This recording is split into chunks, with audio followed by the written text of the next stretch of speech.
키워드로 알아보는 경제 이야기 그리고 투자 전략 김한진 박사님 함께 하겠습니다. 어서 오십시오. 네, 안녕하세요. 빅 이벤트 주간을 지금 하나씩 굉장히 힘겹게 넘어가고 있습니다. 네, 지금. 그렇습니다. 네, 어제 금토일부터 해서 6월 10일까지 오늘 또 이제 뭐 만기일이기도 한데요. 이슈 보여주십시오. 키워드 보여주십시오. 네, 첫 번째는 뭐 안 봐도 우리가 물가 얘기를 먼저 해야 될 것 같은데요. 미국의 소비자 물가 지수가 전월비 앞에 8자에서 9자로 바뀌었습니다. 근데 뭐 백악관에서 조금 흘렸다고 해서 긴장감이 좀 낮긴 했는데요. 어떻게 해석해야 될까? 아직까지는 계속 고공행진이네요. 네, 뭐 월가에서 가장 높게 본 하우스보다도 조금 높게 나왔습니다. 네. 9.1% 본 기관은 거의 없는 것 같고요. 네. 아무튼 결과치가 발표됐는데 앞으로가 중요하겠죠. 근데 팩트 체크를 해보면 어쨌든 에너지 가격이 물가를 주도했다. 물가 상승을 거의 주도했다. 휘발유 가격이 59.9% 올랐어요. 그러니까 네. 그래서 에너지 가격이 거의 뭐 42% 가까이 오르면서 6월 소비자 물가의 9.1%에 상당 부분을 기여했고요. 그다음에 뭐 음식료라든지 뭐 10%대 그리고 주거비가 5.6% 올랐는데 주거비는 뭐 조금 길게 앞으로도 물가에 영향을 미칠 겁니다. 보통 이렇게 주거비가 한번 오르면 한 1, 2년 오르거든요. 하지만 아무튼 지금 휘발유 값이 떨어지고 있다는 것이 그나마 어제 미국장을 살린 주 요인이었던 것 같습니다. 근원 물가로 우리가 많이 보잖아요. 네. 근원 물가로 보면은 표면 우리가 보는 것보다 조금 더 희망이 섞여 있나요? 맞습니다. 예. 네, 에너지와 곡물 가격을 음식료 가격을 빼면 네. 5.9%. 근데 물론 이제 석 달 연속 올랐지만 월간으로는 전월비 0.7%. 낮지 않은 숫자지만 아무튼 9.1%와 5.9%의 차이가 앞서 말씀드렸던 에너지 가격, 휘발유 가격이 상당 부분 기여를 했기 때문에 에너지만 잡히면 근원 물가 소비자 물가 지수의 헤드라인 물가 지수가 수렴할 수 있겠구나. 네. 이런 희망을 좀 보여주고 있는 것이죠. 네. 당분간은 뭐 고물가에서요. 적게 먹고 적게 쓰고 이래야 될 것 같은데 그러면 또 실적이 안 좋으니까 주가가 떨어지잖아요. 소비에 우려가 되고 원자재 시장은 뭐 곡물가라든지 조금 최근 비철금속이라든지 가격이 많이 하락했어요.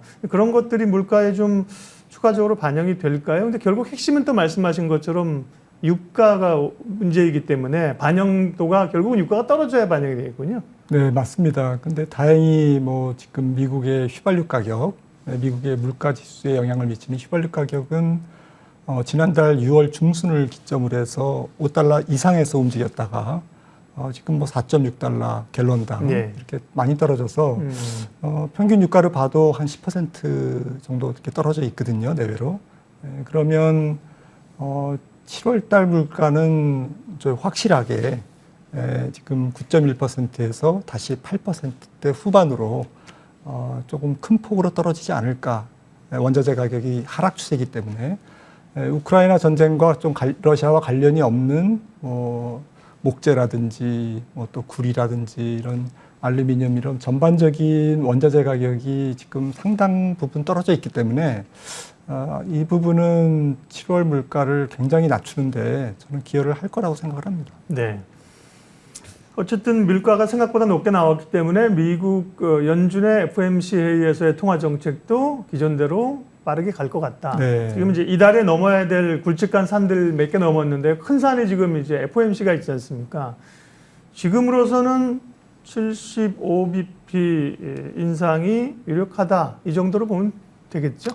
어제 뭐 물가 나오면서 좀 헷갈리는 상황이 됐습니다. 네. 보스텍 애틀란타 연준 총재가 또 뭐 1% 열려 있다 이런 네. 얘기를 하면서 시장이 또 긴장하고 있는데 아무튼 답은 오늘 월러 연준 이사하고 네. 모레 제임스 블라드 세인트루이스 총재의 이제 발언을 조금 뭐 귀 기울여서 드려야 될 것 같습니다. 거기에 힌트가 있지 않을까.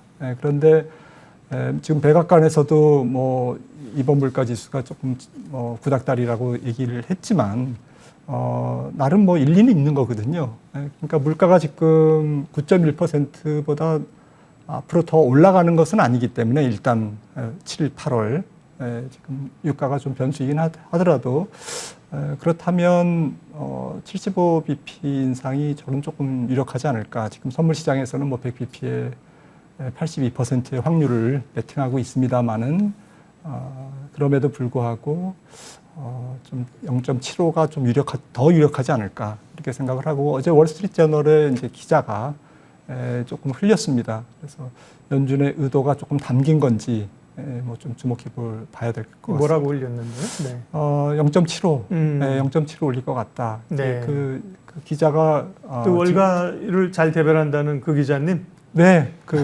잘 연준의 저기를 흘리는. 네. 특히 블랙아웃 기간에 이제 네, 연준 인사들이 얘기를 못하면 네. 대신 이제 입이 되어주는 네. 이제 그 기자. 그렇군요. 이 기자죠. 지금으로서는 어쨌든 75bp로 봐야 되고, 75bp도 엄청 올리는 건데 네. 시장에서 이제 내성이 좀 생겨가지고요. 맞습니다. 뭐 그 정도는 이겨내고 있습니다. 두 번째 키워드 넘어가도록 하겠습니다. 금리 인상 속도가 어제 보니까 캐나다는 100bp 올렸대요. 그러니까요. 네, 10시경에 뭐 정책 회의가 있었습니다만은 그러니까요. 뭐 아예 그냥 그래서 우리도 빅스텝을 이제 50bp 단행했는데요. 어제 인상한 거는 시장에서 예측을 했어서 반영이 좀 됐었어요. 그 코멘트 좀 해주시고 이제 국내에 추가적인 한은의 금리 인상 경로가 어떻게 될 것인가. 이제 어제 그 부분도 총재가 조금 가이드라인을 줬죠. 예, 일단 물가가 중요한데 뭐 총재님께서 직접 언급을 했지만 3월 말 4월 초 정도 되면 물가가 조금 확실하게 안정될 가능성이 내년 높다. 3, 4월이요? 아니요. 올해 3분기 말 네. 4분기 초 죄송합니다. 그래서 조금 찬바람이 불면 조금 물가가 진정될 거고 지금 한은에 어제 75bp 올리면서 2.25%의 기준금리가 조금 그 중립금리 경기를 위축시키기 시작하는 그런 그 하단에 있다. 그런 금리의 하단에 있기 때문에 일단 베이스 캠프는 도달한 거죠. 하는 입장에서는. 예. 그렇다면 뭐 글로벌 물가가 변수겠습니다만은 앞서 말씀 나눴던 것처럼 7, 8월 미국 물가가 조금 낮아지면 이번 75bp 같은 추가 인상보다는 50bp 내지는 저는 뭐 베이비 스텝으로 다시 돌아가지 않을까. 남은 3번의 정책 회의에서 3번 올리면 뭐 총재께서 뭐 직접적으로 얘기했지만 2.75에서 3.0 정도 도달할 것 같다. 네. 이렇게 언급을 했고요. 예, 우리랑 뭐 미국이랑 헷갈려서 우리는 이제 50bp 올렸었고요. 네, 빅스텝이고. 예. 어제 앞으로 뭐 헷갈립니다. 그러니까 앞으로 어쨌든 한국은행의 스탠스는 25bp씩 점진적으로 남은 회의 동안에 좀 올려가는 걸로 봐야 되는 거죠. 네, 그 정도 보면 되겠고요. 금리 인상 결국 물가를 잡고 또 이 금리 역전차를 용인할 수 없기 때문에 뭐 고익 주식으로 올리는 거 아닙니까? 그에 따른 영향들을 좀 볼 텐데요. 가계부채나 기업부채 이것보다도 우리 금리 인상 그다음에 금리 역전으로 외국인들의 한국의 자산에 대한 영향이 있느냐, 또 외환시장에 어떻게 영향을 미칠까, 이 부분을 좀 여쭤보겠습니다. 네. 지금 저는 뭐 킹달러, 뭐 슈퍼 강달러가 지속되는 상황에서는 이게 이제 위험자산의 극단적인 회피 그리고 달러 유동성의 축소 이런 상황에서는 각국의 금리 차보다는 전체적인 뭐 위험자산에 대한 회피 심리가 훨씬 더 지금 강하게 작용되고 있기 때문에 지금 당장 뭐 이번 달 혹은 뭐 연말까지 25bp 내지 50bp의 한미 금리 차가 외국인 자본 유출을 촉발하는 촉매로 작용할 가능성은 높지 않다. 우리나라 평균적인 미국 한미 금리 차는 뭐 0.5에서 한 1% 사이였거든요. 그렇기 때문에 우리나라 국가 신용 등급이 있기 때문에 어쨌든 주식 시장의 밸류에이션이 그렇게 높지 않다면 뭐 최근에 이제 뭐 채권 쪽에서 좀 이탈이 있어서 좀 계속 관심을 갖고 봐야 되겠습니다만 전체적으로는 뭐 우리나라의 내성이 50bp에서 한 100bp 정도의 한미 금리 차는 견딜 수 있는 체력이 있다라고 생각을 하고 있고요. 지금보다는 지금 가장 중요한 것은 유로화의 안정이다. 그리고 강달러가 조금 멈추는 것이고, 그거는 단기적 입장에서는 관점에서는 결국 러시아의 유로존에 대한 가스 공급 이거를 7월 21일까지 지금 이제 가동 중단이 되고 있는데 7월 21일 이후에 이제 좀 보수는 열을 하실지 그때 가서 또 열을 더하겠다고 할지 모르는 거잖아요. 예, 그 장난질을 치면 네. 이제 유로존이 정말 난리가 나는 거죠. 네. 그러면 달러당 유로화가 지금 1인데 0.85까지 떨어질 수가 있고요. 그러면 원 달러가 뭐 한 1,400원대로 이제 치솟을 가능성이 있기 때문에 이 부분에 대한 리스크가 좀 중요한 단기적인 그런 의미가 클 것 같습니다. 아직은 첩첩산중 계속해서 힘겹게 산을 넘어야 됩니다. 세 번째 키워드 마지막으로 준비된 거 확인하고 말씀 나눌게요. 또 걱정거리가 코로나19가 변이 바이러스가 좀 다시 확산되면서요.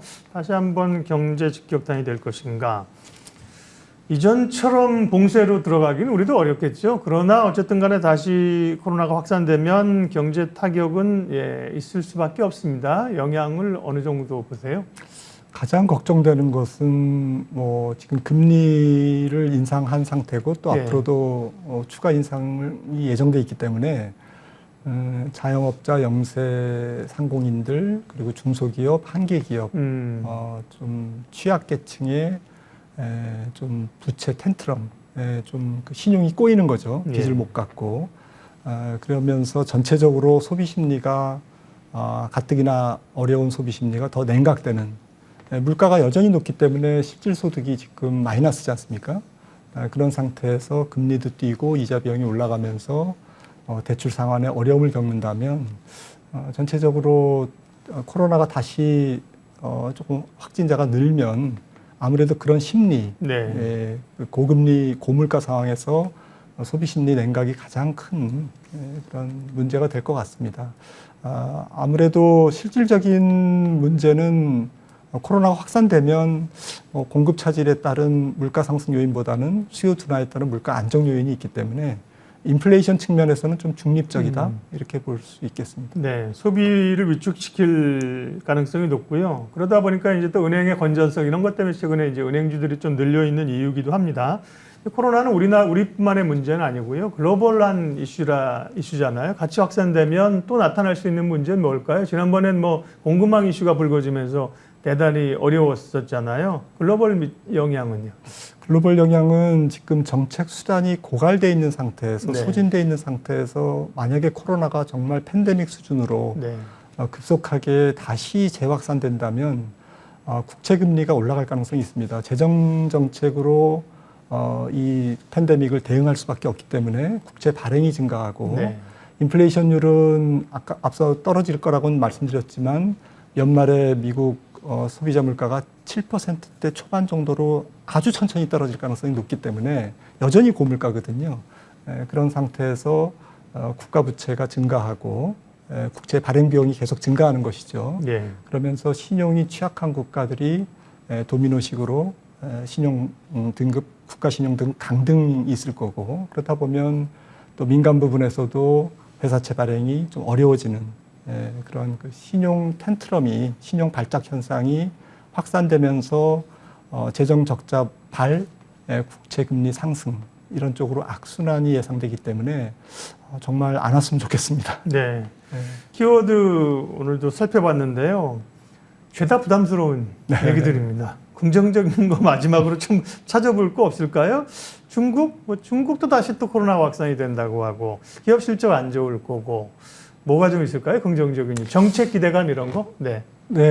정책 기대감 일단 바이든 대통령이 지금 이스라엘 가 있기 때문에 15일 날 사우디 왕세자 만나서 조금 문제를 푸는 게 이번 주에 조금 기대할 만한 부분이고 말씀드렸듯이 주식시장이 이런 악재들을 대부분이 알고 많이 반영했다.